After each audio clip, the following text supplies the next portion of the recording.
A monsoon on steroids, a climate catastrophe.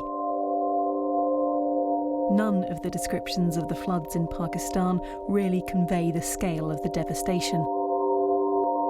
Ministers have said 1/3 of the country is underwater. More than 1,000 people have been killed since June. Just so you get a picture, there's 1 in 7 Pakistanis who are sleeping out in the open at this time, who are impacted by these floods and who have lost pretty much everything. All they really have are the wet clothes that are sticking to their bodies at this point. That's the scale of devastation. 800,000 livestock are gone, 500,000 homes, crops gone, livelihood gone. I mean, this is as bad as it gets, really. It's the poorest who've been hardest hit. They really couldn't evacuate, they couldn't leave and go anywhere.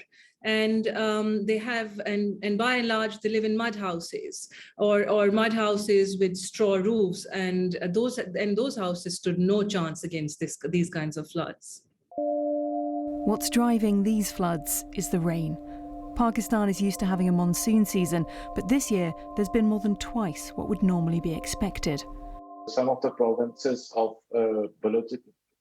Pakistan, Balochistan and Sindh, they have received more than 400% more rainfall as compared to their long-term averages.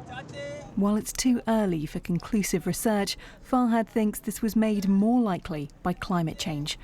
Warmer air holds more moisture, meaning heavier downpours. If so, this would be the country's second climate-driven disaster this year. In May, a record-breaking heatwave saw parts of Pakistan hit more than 50 degrees centigrade.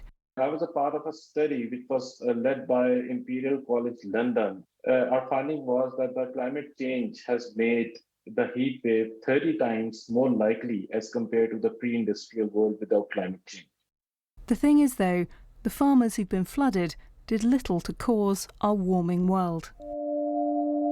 People in Pakistan create about 1 tonne of CO2 emissions each every year. It might sound like a lot, but it pales into insignificance when you compare it to people in the UK, China or the US. If we look at all emissions throughout history, the US released nearly 1/4 of them. Pakistan, just 0.3%. There's this idea that comes up again and again at climate conferences, that those responsible for putting emissions into our atmosphere and who made money off the back of that industry should pay for the loss and damage of countries who didn't.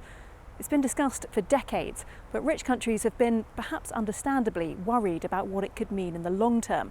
Just how much would they be signing up to, and for how long? Millions in humanitarian aid for Pakistan has already been raised, but repairing the damage will cost billions. Some have said richer nations have an obligation to help. Loss and damage was discussed at the big climate conference in Glasgow last year, and some researchers think there's one big incentive for richer nations to support those most affected.